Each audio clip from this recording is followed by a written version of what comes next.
Swastiastu. Perkenalkan, nama saya Komang Wendy Purwaneswari, NIM 190111125. Kelas 3C Manajemen Reguler Sore. Di sini saya akan menjelaskan cara mengatur keuangan di masa pandemi ini. Mengelola keuangan merupakan hal yang sangat penting dalam kehidupan ekonomi keluarga.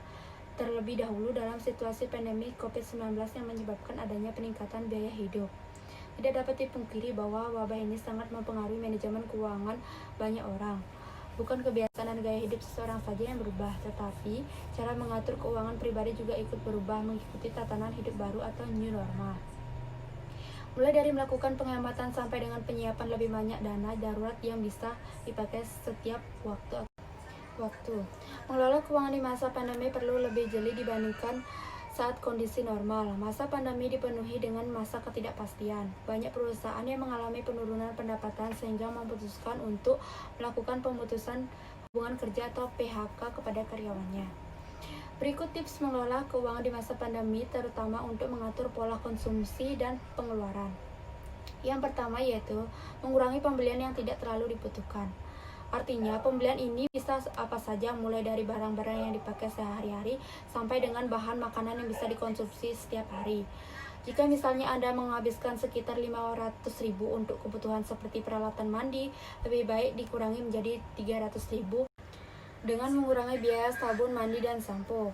Yang kedua, sisihkan uang sisa yang Anda untuk investasi.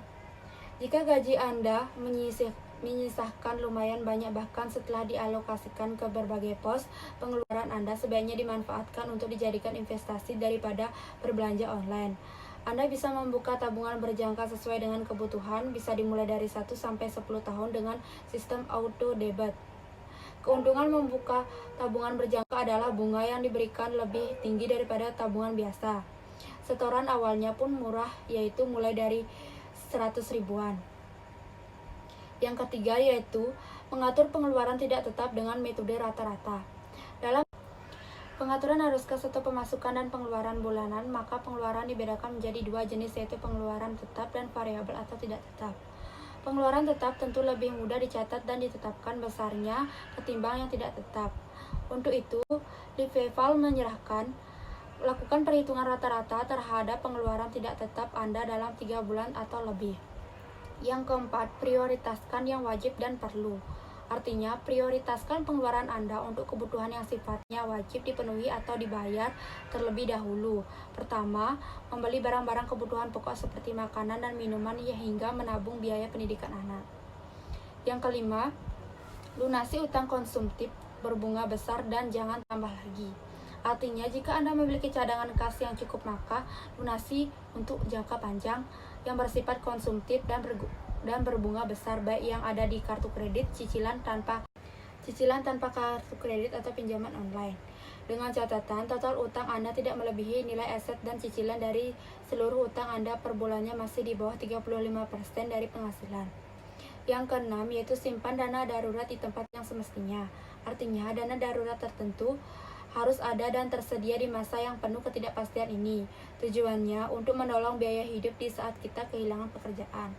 Yang ketujuh yaitu pikir 2 kali untuk cari utang dari asuransi. Artinya, manfaatkan asuransi untuk kebutuhan proteksi atau pelindungan atas resiko saja, dan belilah asuransi kesehatan atau asuransi jiwa dengan manfaat murni untuk perlindungan kesehatan maupun jiwa.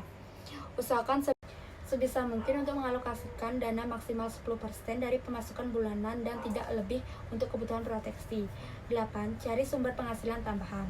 Untuk Anda yang bekerja di perusahaan yang mengalami dampak krisis ekonomi terparah karena musim pandemi ini, sehingga harus mengalami pemotongan gaji bahkan resiko di PHK kedepannya jika masalah COVID-19 tidak selesai-selesai, sebaiknya pertimbangkan untuk mencoba sumber penghasilan baru.